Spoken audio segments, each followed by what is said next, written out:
大家好，我係展銷王聯盟創辦人 Edward。呢個頻道係希望透過互相分享學習展銷實戰經驗，一齊成為展銷王。今日係2025年9月29日，做完銀行第3間分店員工展，我發現一個秘密，真正幫手起數嘅唔一定係即時俾錢嘅客人。今日同大家分享點樣透過重點招呼3類非買家，等佢哋間接貢獻高達40%生意額。第一類，念舊嘅回頭客。有啲舊客專門走過嚟打招呼，話之前喺邊度幫襯過，佢通常未必即時再買，但我反而會額外送份小禮物，感謝佢過往支持，唔催佢再買，只講句覺得好食嘅話，幫手介紹俾同事，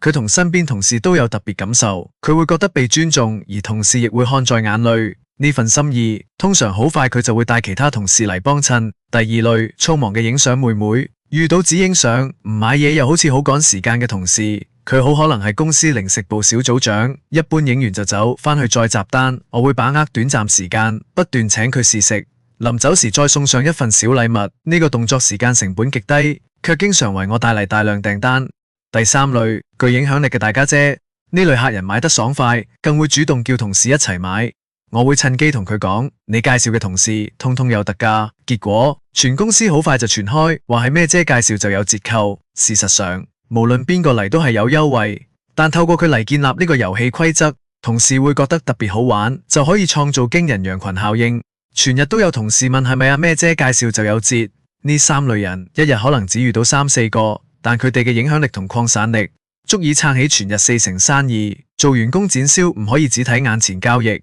更要識得分別呢班關鍵人物。如果你都想學識呢啲員工展銷深度心法，立即掃影片2維碼。免費獲取更多教學內容，等我哋一齊善用展銷心理策略，一齊成為展銷爆數王。